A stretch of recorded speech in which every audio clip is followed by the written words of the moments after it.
नमस्कार. विपासना, खरं तर या शब्दाचा अर्थसुद्धा मला माहीत नव्हता.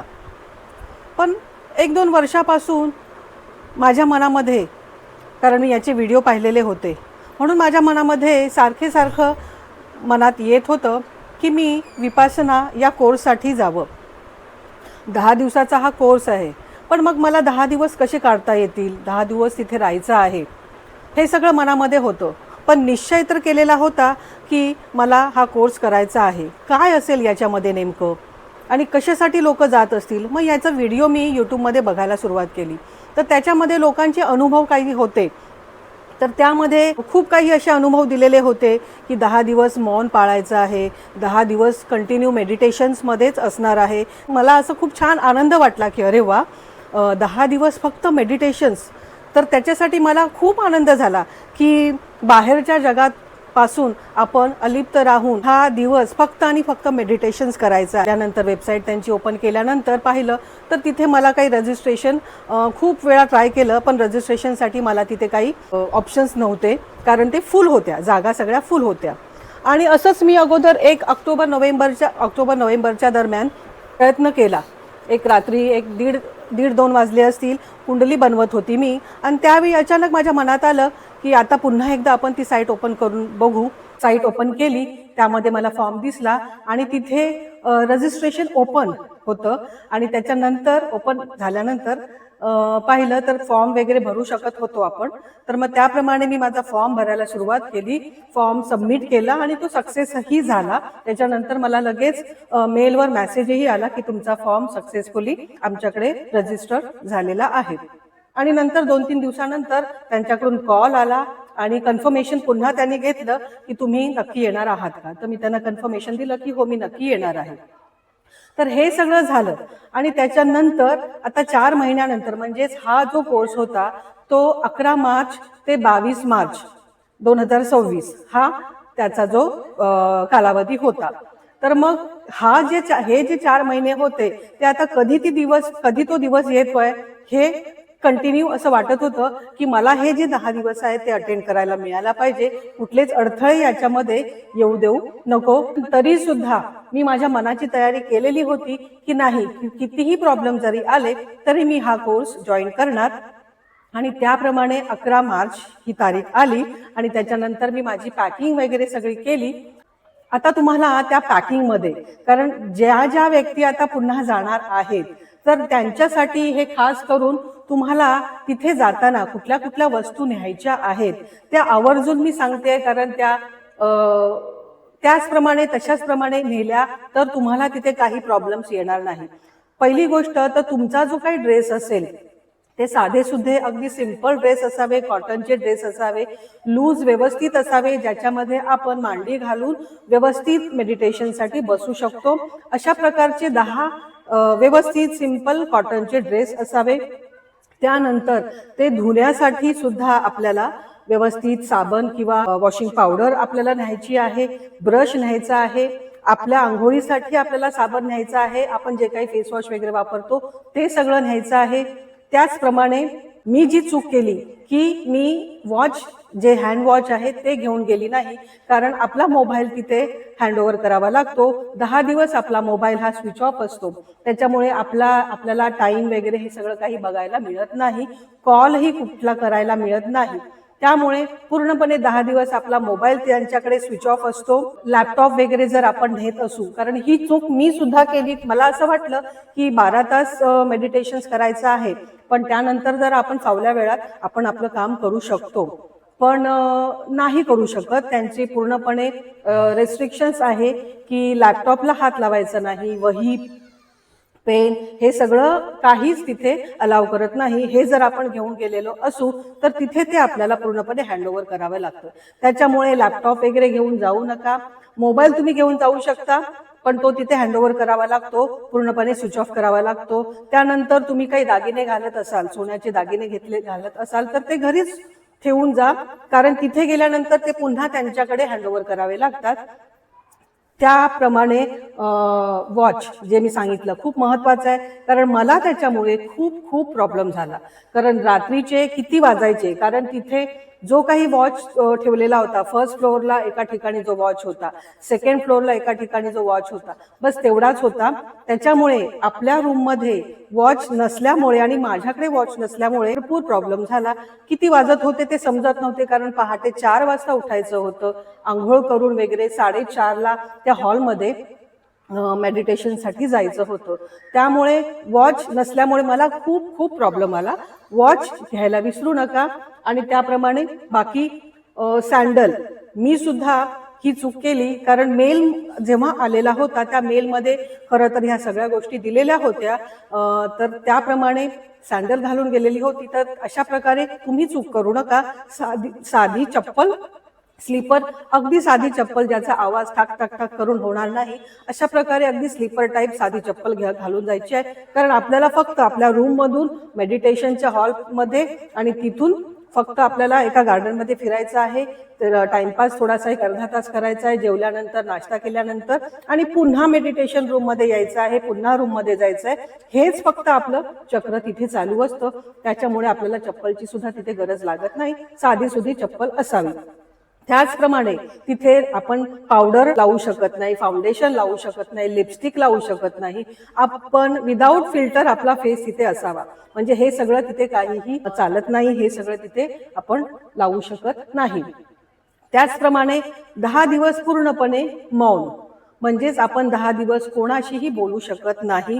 हे पूर्णपणे रेस्ट्रिक्शन तिथे दिलेलं असतं की 10 दिवस आपण तिथे मौनमध्ये असतो. जेवताना सुद्धा आपण फक्त आणि फक्त आपल्या बोटांकडे बघत असतो. चालताना आपण फक्त आपल्या पायांकडे बघत असतो, बस. आणि रूममध्ये आल्यानंतर आपल्याला गपचूप झोपायचं आहे.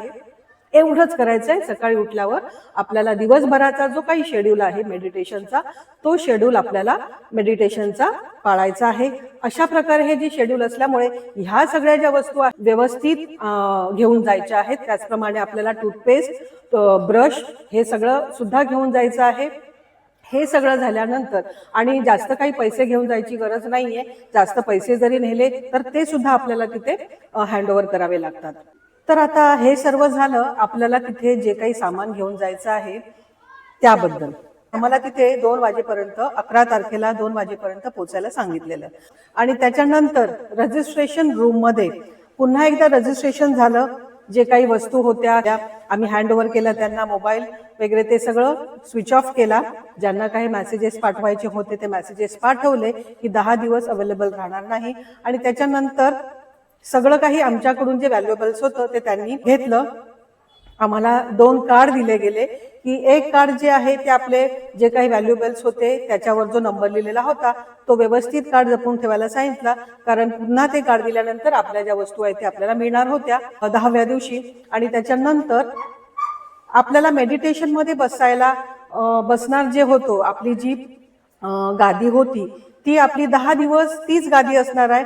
त्याच गादीवर जाऊन आपण बसायचं आहे मेडिटेशनच्या हॉलमध्ये. तर तिथे आपल्याला ते दुसरं जे ID कार्ड दिलेलं होतं ते तिथे आपल्याला अटॅच करायचं होतं. तर त्याप्रमाणे 2 कार्ड दिल्यानंतर आम्हाला थोड्या वेळाने एकत्र जमायला सांगितलं. ब्रेकफास्ट झाल्यानंतर मग आम्हाला हॉलमध्ये इन्स्ट्रक्शन्स दिले गेले व्हिडिओच्या थ्रू. तर त्यामध्ये जे काही इन्स्ट्रक्शन्स होते त्याच्यामध्ये हेच सगळं होतं की आपल्याला आतापासून 10 दिवस मौन पाळायचं आहे, नोबल सायलेन्स ठेवायचं आहे, आर्य मौन असं तिथे लिहिलेलं होतं की आपल्याला 10 दिवस कोणाशीच बोलायचं नाहीये. कोणाशीच बोलायचं नाही. जर काही आपल्याला प्रॉब्लेम्स असतील, काही विचारायचं असेल तर तिथे सेविका होत्या. त्या सेविकांना आपण सांगू शकतो, हळू आवाजात अगदी सांगू शकतो. खरं पाहिलं तर 10 दिवस तिथे कोणाचा आवाजच नव्हता. अगदी म्हणतात ना की टाचणी जरी आपण खाली टाकली तरी त्या टाचणीचा आवाज होईल अशा प्रकारे पूर्णपणे सायलेन्स होतं. तर ते तिथे सगळे इन्स्ट्रक्शन दिले गेले. आणि त्याच्यानंतर मेडिटेशनसाठी टाइम टेबल सांगितले गेले. त्यानंतर आम्हाला सांगितलं की आता तुम्ही रूममध्ये जाऊन झोपू शकता. आणि त्याच्यानंतर सकाळी 4 वाजता उठून आंघोळ वगैरे करून, ब्रश वगैरे करून, व्यवस्थित तयारी करून तुम्हाला 4:30 वाजता धम्म हॉलमध्ये यायचं आहे. आणि त्याच्यानंतर तुम्हाला तुमचं शेड्यूल प्रमाणे मेडिटेशन स्टार्ट होणार आहे. आणि त्याप्रमाणे रूममध्ये आम्ही गेलो, आपापल्या रूममध्ये. त्याच्यानंतर झोपलो. त्या दिवसापासून 10 दिवसापर्यंत त्याच्यानंतर झोपण्याचा प्रयत्न केला, झोप येत नव्हती. काय होईल, कसं होईल, कसे 10 दिवस जातील, मोबाईल सुद्धा हातामध्ये नाहीये, टाइमपास कसा करायचा, हे सगळे विचार येत होते. आपल्याला जमेल की नाही जमेल, हे सगळे विचार मनामध्ये येत होते. आणि त्यानंतर पहाटे 4 वाजता, आता एक जी चूक माझ्याकडे झाली की माझ्याकडे घड्याळ नसल्यामुळे मला आता एक तर झोप येत नसल्यामुळे 12 वाजले काय, 1 वाजला काय, आणि 2 काय आणि 4 काय. आता मी वाट बघत होती की 4 कधी वाजतील, कारण झोप तर येत नव्हती. 4 वाजले आणि त्यानंतर त्यांचा जो धम धम धम अशा प्रकारे आवाज येत होता आणि त्याप्रमाणे आपल्याला त्या आवाजावर उठायचं असतं. 4 वाजले अशा प्रकारे आवाज झाल्यानंतर पटापट तयारी केली आणि त्याच्यानंतर बरोबर डॉट 4:30 वाजता आपल्याला त्या धम्म हॉलमध्ये आम्ही जमलो आणि आपापल्या त्या गादीवर जाऊन आम्ही बसलो. 4:30 वाजता ते डॉट स्टार्ट झालं. आता पहिल्या दिवशीच माझ्याकडून चूक झाल्यामुळे एकतर सांगितलेलं होतं की आर्य मौन ठेवायचं आहे आणि माझ्याकडे घड्याळही नव्हतं. पण 4 वाजले त्यावेळी जेव्हा तो धम धम धम आवाज चालू झाला, पण मी त्यावेळी, आणि नुकतीच मला वाटतं कदाचित झोप लागलेली असेल 1, 2, 2:30, 3 वाजता, आणि मी पटकन दचकून जागी झाली. पण त्यावेळी मला समजलं नाही की 4च वाजले आहेत का, कन्फ्युजन झालं. मग मी पटकन दरवाजा उघडला आणि समोरून माझ्या समोरच्या रूममधून एक दुसरी मुलगी जात होती. तर तिला मी पटकन विचारलं की 4 वाजले का 4:30 वाजले. तर तिने माझ्याकडे बिलकुल बघितलं नाही आणि खाली मान घालून ती पुढे चालत गेली. तर मला ते वाईट वाटलं की अरे, मी तिच्याशी बोलण्यासाठी किंवा तिचं नाव विचारण्यासाठी किंवा टाइमपाससाठी एवढ्या सकाळी पहाटे तर मी हे करत नाहीये. मला प्रॉब्लेम झाल्यामुळे, टायमिंगचा प्रॉब्लेम झाल्यामुळे मी तिला टायमिंग विचारला की 4 वाजलेत का 4:30 वाजलेत. पण तिने मला उत्तर न देता पुढे ती गेली. कदाचित ह्याचं ते पालन करत होती. पण मला असं वाटलं की एखाद्याला मी एक हेल्प ॲज अ हेल्प म्हणून तिला विचारलं की किती वाजले. वाईट वाटलं त्यावेळी. त्याच्यानंतर पटपट तयारी केली, कन्फ्युजन होतं म्हणून, आणि लगेच मी हॉलमध्ये गेली.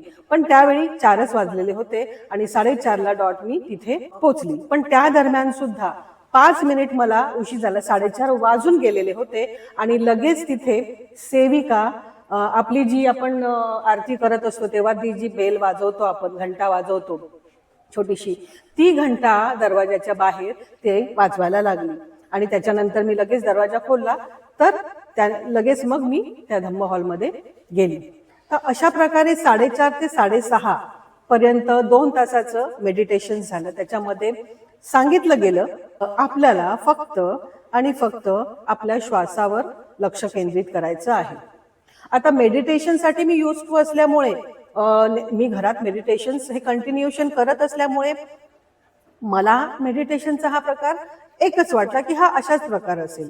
ठीक आहे, आम्हाला पहिल्या दिवशी सांगितलं की आपल्याला फक्त श्वासावर लक्ष केंद्रित करायचं आहे आणि त्यांनी जी स्टेप सांगितली त्या स्टेप्स प्रमाणे श्वासावर लक्ष केंद्रित करून 2 तास गेले. आता ह्या 2 तासामध्ये पूर्णपणे 2 तास आपल्या श्वासावरच लक्ष केंद्रित असेल असं नाही. मध्येच आपला जो लक्ष आहे तो घरामध्ये जाईल. आता घरात काय करत असतील, आता इथे काय करत असेल, आता इथे काय, आपलं जे मन आहे ते लगेच उडून दुसऱ्या विचारांमध्ये जातं. लगेच पुन्हा आपल्या श्वासावर येतो, पुन्हा उडून दुसरीकडे जातं आणि पुन्हा आपण श्वासावर येतो. अशा प्रकारे ते चक्र 2 तास चालू होतं. आणि त्यानंतर 6:30 वाजले, पुन्हा धम धम धम अशा प्रकारे आवाज आला. 6:30 वाजल्यानंतर आम्हाला सांगितलं गेलं की आता तुम्ही त्या शेड्यूल्स दिलेले होते त्या शेड्यूल्स प्रमाणे मग आम्ही त्या हॉलमधून बाहेर पडलो आणि ब्रेकफास्ट वगैरे सर्व केला जातो त्या ठिकाणी आम्ही गेलो. ब्रेकफास्टमध्ये अगदी साधंसुद्धा नाश्ता होता, पोहे होते, त्यानंतर ब्रेड होता. आपल्याला जर पाहिजे असेल जॅम वगैरे तर ते आपण घेऊ शकतो. त्याचप्रमाणे बनाना होता, त्यानंतर पपयाचे पीसेस होते, खजूर होते, ही साधी साखर घातलेली चहा होती, विथ शुगर चहा होती, विदाऊट शुगर चहा होती, ब्लॅक टी होती आणि बिना शुगरचं दूध होतं. तर अशा प्रकारे आणि बाजूला बॉटल्समध्ये ठेवलेलं होतं. कॉफी पावडर ठेवलेली होती, सुंठ पावडर ठेवलेली होती, अजवाईन पावडर, जिरा पावडर, मेथी पावडर, साखर, सेंधा नमक, नॉर्मल आपलं मीठ, अशा प्रकारे त्या बॉटल्स तिथे साईडला ठेवलेल्या होत्या. तर हे सगळं आणि खास करून प्रत्येक 10 दिवसामध्ये हा आयटम होताच होता. तो मोड आलेले मूग हिरवे जे मोड आलेले होते आणि ते स्लाइटली बॉईल करून त्याला मसाला स्लाइटली मसाला वगैरे हे करून मीठ टाकून अशा प्रकारे तो डाईटचा जो आपला प्रकार होतो मोड आलेल्याचा, तर तो एक प्रकार रेग्युलर 10 दिवस होता. तर अशा प्रकारे जो आमचा रूम नंबर दिलेला होता माझा 103 होता, त्याच 103 नंबरच्या सीटवर पण जाऊन बसायचं. तिथे एक प्लेट ठेवलेली होती, प्लेट बरोबर वाटी होती, चम्मच होता आणि एक ग्लास होतं. तर त्याच प्लेटमध्ये आपण घ्यायचं आणि हे सगळं झालं. चहा वगैरे प्याल्यानंतर ती प्लेट आपण प्लेट जाऊन तिथे साईडला धुवायची. धुवून झाल्यानंतर आपल्या त्याच जागेवरती ठेवायची, त्यावर रुमाल ठेवायचा आणि त्याच्यानंतर मग पुन्हा साईडलाच वॉकिंग एरिया होता. झाडं वगैरे होती, छान ग्रीन ग्रास वगैरे होतं. तिथे मग गपचूप आपलं झाल्यानंतर त्या गार्डनमध्ये जाऊन फेऱ्या मारायच्या. ते 6:30 वाजल्यापासून ते 7 आणि 8 असा 1.5 तास हा ह्याच्यासाठी दिलेला होता. ब्रेकफास्ट आणि थोडासा आपण वॉकिंग करू शकतो, टाइमपास करू शकतो. ह्या 1.5 तास त्याच्यामध्ये. मग त्या 1.5 तासामध्ये आपण खायचं, नाश्ता करायचा आणि थोडंसं वॉकिंग करायचं किंवा आपल्या रूममध्ये जाऊन आपण थोडा वेळ आराम करू शकतो. तर हा 1.5 तास झाल्यानंतर म्हणजेच 8 ते 9 पुन्हा लगेच धम्म हॉलमध्ये जायचं. 8 ते 9 पुन्हा मेडिटेशन्स होणार.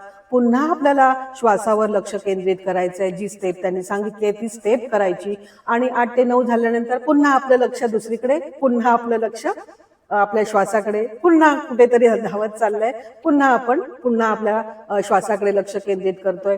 हा 1 तास गेला. 8 ते 9 झाला आणि त्यानंतर पुन्हा 5 मिनिट आपल्याला जर काही बाथरूमला वगैरे जायचं असेल, पाणी प्यायचं असेल, तर ते पाण्याची बॉटल आपल्याला धम्म हॉलमध्ये घ्यायची नाहीये. पाण्याची बॉटल आपल्याला हॉलच्या बाहेरच तिथे टेबलवर ठेवायची आहे. अशा प्रकारे पाणी प्यायचं. 5 मिनिटात पुन्हा आपण आपल्या जागेवर जाऊन बसायचं. मग हे झालं 9 ते 10, 10:30, 11 पर्यंत. पुन्हा 9 ते 11 पर्यंत पुन्हा मेडिटेशन, पुन्हा श्वासावर लक्ष केंद्रित करायचं. तीच स्टेप आपल्याला करायची आहे आणि ते 11 पर्यंत झाल्यानंतर पुन्हा 11 वाजता धम धम धम धम हा आवाज येणार. हा आवाज आल्यानंतर पुन्हा आपल्याला त्या डायनिंग हॉलमध्ये, तर तिथे गेल्यानंतर पुन्हा आपल्या प्लेट घ्यायची. जे काही जेवण दिलेलं असतं, राईस, खूप छान जेवण होतं, खूप टेस्टी होतं. जास्त मसालेदार नव्हतं, पण साधं सुरळीत असं जेवण होतं. पण भरपेट खाऊ शकत होतो, पण आपल्याला भरपेट सुद्धा खाऊ शकत नाही, कारण आपल्याला मेडिटेशन्सला बसायचं होतं. त्याच्यामुळे आपण खाऊन जर जास्त खाल्लं तर आपल्याला बसता येणार नाही, मेडिटेशनसाठी मांडी घालून बसता येणार नाही. त्याच्यामुळे आपण लिमिटेडच खाऊ शकत होतो, पण भरपेट खाऊ शकत होतो. छान जेवण होतं, फ्रूट्स होते, फ्रूट सलाड होतं, त्याचप्रमाणे छास होतं, दही होतं. तर अशा प्रकारे हे जेवणाचं झाल्यानंतर तर लंच टायमिंग जो होता तो 11 ते 1 वाजेपर्यंत, म्हणजे पुन्हा 1.5 तासाचा हा पिरियड दिलेला होता. त्या 1.5 तासामध्ये जेवायचं आहे. म्हणजे 11 ते 1, 11:45 पर्यंत, म्हणजे पाऊण तासाचा हा जो टायमिंग होता तो जेवणासाठी दिलेला होता. आणि जेवण झाल्यानंतर पुन्हा त्या वॉकिंग एरियामध्ये जायचं, गार्डनमध्ये त्या जायचं, तिथे पुन्हा वॉकिंग वगैरे करायचं आणि आपण आपल्या रूममध्ये थोडासा आराम करण्यासाठी जाऊ शकत होतो. तर आणि तो जो 1.5 तासाचा पिरियड होता, म्हणजे 1 वाजेपर्यंत. 1 वाजलाय की पुन्हा धम धम धम आवाज आला की पुन्हा आपल्याला 1 ते 2 मेडिटेशनसाठी धम्म हॉलमध्ये जायचं. अशा प्रकारे 1 ते 2, मग 2 ते 3, 3:30, मग त्याच्यानंतर 3:30 ते 5 आणि 5 वाजता ब्रेकफास्ट करण्यासाठी पुन्हा तिथे जावं लागतं आणि 5 ते 6 वाजेपर्यंत तो ब्रेकफास्ट टाईम असतो. त्यावेळी जे दिलं जातं ते चिवडा टाईप असतं, म्हणजे कुरमुरे, चहा आणि बनाना वगैरे खाऊ शकतो. 1-2 बनाना खाऊ शकतो. अशा प्रकारे जे होतं ते 5 ते 6 वाजेपर्यंत हा जो टायमिंग त्याच्यामध्ये हे खाणं म्हणजे नाश्ता करायचा आहे. त्याच्यानंतर पुन्हा 6 ते 7 मेडिटेशन, 7 ते 8 गोयंकाजींचं प्रवचन. ते जवळजवळ 1.5 तासपर्यंत असायचं, म्हणजे 7 ते 8 8:30 पर्यंत असायचं. 8:30च्या नंतर डाऊट्स क्लिअरिंगचं हे होतं, म्हणजे फिमेलसाठी तिथे फिमेल गुरुजी बसलेल्या आणि मेलसाठी मेल गुरुजी तिथे होते. तर ते मग 5-5 जणांचा बंच केलेला असायचा. तर त्यांना 5-5 जणांना तिथे बोलवायचे, आपल्या समोर बसवायचे आणि आपल्याला जे काही त्या दिवशी सांगितलेलं आहे तर ते तुम्ही बरोबर करत आहात का, तुम्हाला त्याच्यामध्ये काही अडथळे आले आहेत का, किंवा काही प्रॉब्लेम आहे का, हे सगळं ते विचारायचे. आणि तुम्हाला जे सांगितलं आहे ते व्यवस्थित जमत आहे का, हे सगळं विचारल्यानंतर एक 9 9:30 व्हायचे. आणि 9 9:30 नंतर पुन्हा आपण आपल्या रूममध्ये जायचं. 9:30ला रूममध्ये आपल्या गेल्यानंतर ते सुद्धा न बोलता त्या धम्म हॉलमधून बाहेर पडायचं, एकमेकांशी न बोलता बाहेर पडायचं, आपल्या आपल्या रूममध्ये जायचं आणि झोपायचं. कारण आपल्याकडे बाकी काही करण्यासाठी काहीच नसतं, ना वही पेन असतं, मोबाईल नसतो, कोणाशी बोलू शकत नाही. त्यामुळे गपचूप जाऊन आपल्या रूममध्ये झोपायचं. पुन्हा 4 वाजता धम धम धम आवाज आला की पुन्हा उठायचं. 4 वाजता तयारी करायची, 4:30 वाजता धम्म हॉलमध्ये जायचं. तर आता हा झाला पहिला दिवस. दुसरा दिवस सुद्धा हेच होतं, श्वासावर मन केंद्रित करायचं आणि त्यानंतर पूर्ण दिवसभर म्हणजे जवळजवळ 12 तास आपल्याला हे मेडिटेशन्स करायचे होते. त्यामध्ये ज्याप्रमाणे मी टायमिंग सांगितले त्याप्रमाणे ते टायमिंग्स शेड्यूलप्रमाणे आपण त्या धम्म हॉलमध्ये जाऊन हे 12 तास आपल्याला कंप्लीट करायचे. पण पहिल्या दिवशी, दुसऱ्याच दिवशी थोडीशी स्टेप त्यांनी चेंज केली आणि तिसऱ्या दिवशी अजून थोडीशी स्टेप चेंज केली. तर आता मेडिटेशन्स मी रेग्युलर करतच होती, त्याच्यामुळे हे जे श्वासाचं जे गणित होतं ते मला माहीत होतं. पण मग पहिला दिवस ठीक आहे, दुसरा दिवस स्टेप चेंज केली, तिसरा दिवस पुन्हा स्टेप चेंज केली. आता मला काय वाटलं की चौथ्या दिवशी, 5व्या दिवशी त्याच्यामध्ये काही स्टेप्स चेंज होतील. पण मग चौथ्या दिवशी जे सांगितलं त्यामध्ये सांगितलं की आता तुम्ही तुमचं जे काही मेडिटेशन्स करत असताना, आपले डोळे बंद असताना, आपलं पूर्णपणे तो जो श्वास आहे, तो जो श्वास फक्त आपल्याला सगळीकडे आपल्या शरीरामध्ये फिरवायचा आहे. म्हणजे आपल्याला आपलं जे मन आहे, आपला जो लक्ष आहे, ते लक्ष आपल्याला कुठे केंद्रित करायचं आहे, तर आपल्या पूर्णपणे शरीराच्या आतल्या प्रत्येक पार्टमध्ये आपल्याला फिरवायचं आहे. म्हणजेच पूर्ण सहस्रार चक्राच्या इथे सुरुवातीला, त्याच्यानंतर आपले डोळे झाले, आपलं नाक झालं, कान झाले, तोंड झालं, गळा, चेस्ट एरिया, हार्ट एरिया, पोट, पाय, मांड्या, ढोपर आणि त्याचप्रमाणे आपली पायाची तळवे आणि त्यांची बोटं, हात, खांदा, हात आणि आपली ही बोटं. अशा प्रकारे प्रत्येक एरियामध्ये आपल्याला संवेदना बघायच्या आहेत की आपल्याला बोटांकडे आपण जेव्हा डोळे बंद करून बघतो त्यावेळी काय संवेदना होतात. आणि त्या संवेदना कशाही असू शकतात, म्हणजे आपल्याला तिथे वॉर्म फील होऊ शकतं, थंड फील होऊ शकतं किंवा गरम फील होऊ शकतं. कुठल्याही संवेदना जरी आपण जेव्हा कॉन्सन्ट्रेट करत असतो, त्या फक्त संवेदना तिथे आपल्याला जाणवल्या की आपण पुढे जायचं. म्हणजे त्या ज्या संवेदना आहेत त्या बऱ्या असू दे किंवा वाईट असू दे, मग त्या कशाही असू दे, आपल्याला त्या फक्त तिथे समजलं की तिथे मला अशी अशी संवेदना झाली आणि ती संवेदना आपल्याला समजल्यानंतर आपण लगेच दुसऱ्या पार्टकडे वळायचं, दुसऱ्या पार्टकडे कॉन्सन्ट्रेट करायचं.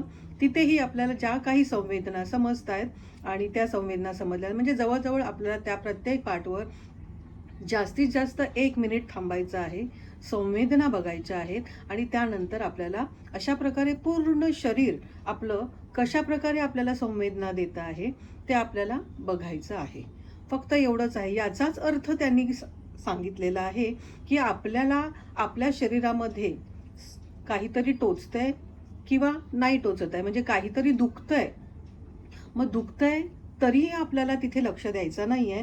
दुखतंय तर दुखतंय आणि नाही दुखत आहे तर नाही दुखत आहे, किंवा मला तिथे चांगलं वाटतंय तर वाटतंय.